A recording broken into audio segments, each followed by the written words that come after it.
السلام عليكم ورحمة الله وبركاته. محتارين في الأكل، نعمل إيه؟ نعمل أكل إيه؟ هنتغدى إيه؟ فأنا كان عندي لحمة مفرومة. ده نص كيس لحمة مفرومة، يعني في حدود مثلا تلت كيلو حاجة زي كده.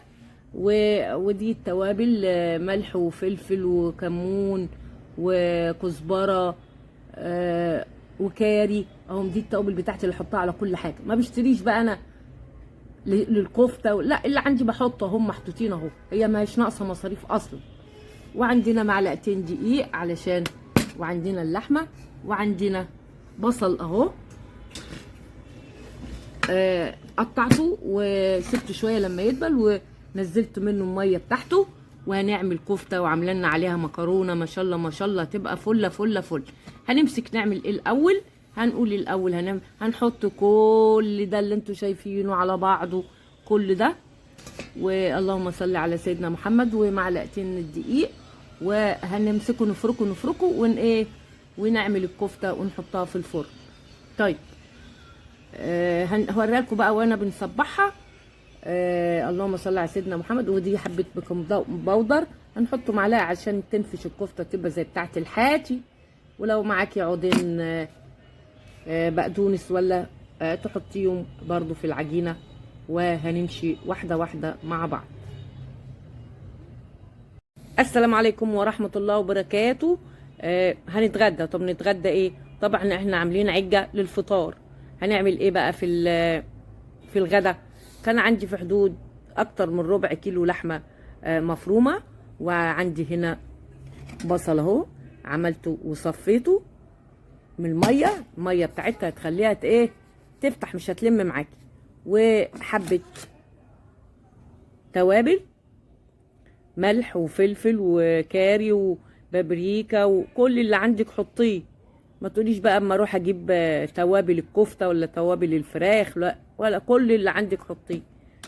اللهم صل على النبي، بدم بتحبيه وبتستسيغي طعمه، فكل اللي عندك حطيه. هناخد معلقه من البيكنج باودر ده بتاع الحلويات عشان تنفش الايه الكفته، وتبقى زي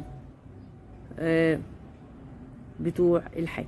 طيب، هنمسك الاول اللحمه المفرومه، هنحطها هنا. ادي اللحمه المفرومه اهي. البصله اللي انا مصفياها اهي، البصله اللي انا مصفياها، اهم حاجه البصل اهو. اللهم صل على، ادي التوابل بتاعتي حطها برضو كده. طيب، ايه كمان؟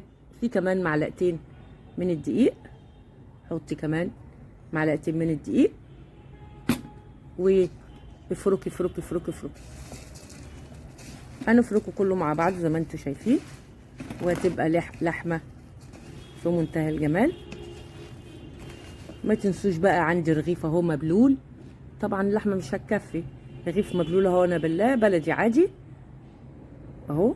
وهنحطه برضو هنا عشان يكفي كل اصحابنا. يلا، انا كنت احط عندك بقسماط، حطي عندك نشا، حطي علشان تمسك اللحمه في بعضها. عندك بقى عودين بقدونس، حطي عندك حته ليا، حته دهنه، ما تحرميش نفسك، كل حاجه حطيها. والاخر هنعملها وهنحطها في الفرن، وهنوريكم واحنا بنصبحها، واحنا بنحطها على المكرونه قدامكم اهو. هخليها تتشرب مع التوابل، مع كله مع بعض. ما شاء الله مسكت اهي، شوفي تحس انها مسكت اهي.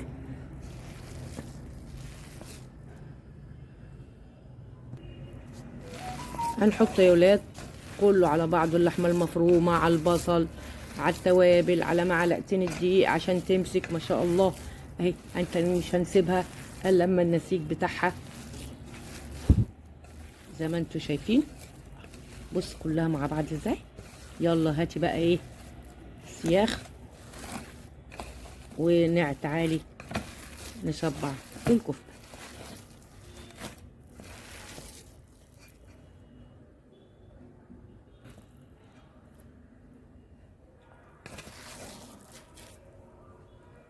يلا يا حبايبي، حطينا كله مع بعض اهو زي ما انتم شايفين. حطينا اللحمه المفرومه، حطينا البصل، حطينا التوابل، حطينا معلقتين الدقيق، حطينا التوابل كلها اهي. بصوا بصوا بصوا بقت عامله ازاي. قلتلك بتفك مني، ما تفك ولا حاجه.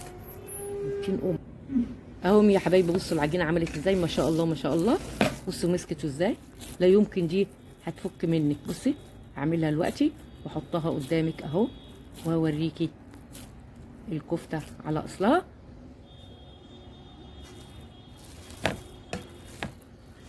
يعني المكونات اللي انا اديتها لك هنمسكها كلها. يلا ونجيب الصينيه.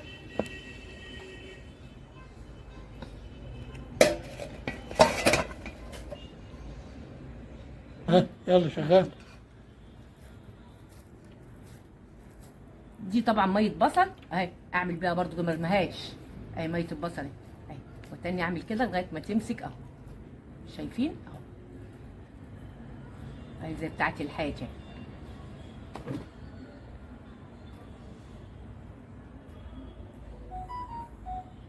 واحطها جنب اختها اهي.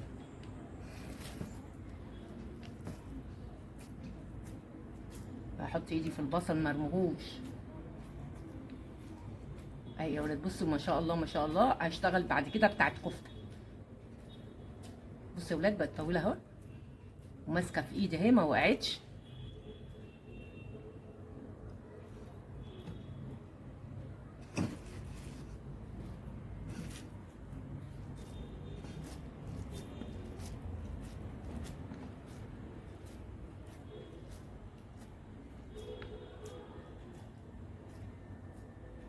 بصوا يا حبايبي، بس برضو ميه البصل بتخلي طعمها حلو ما شاء الله. بصوا يا ولاد اهو، هشتغل انا كفته السكريه.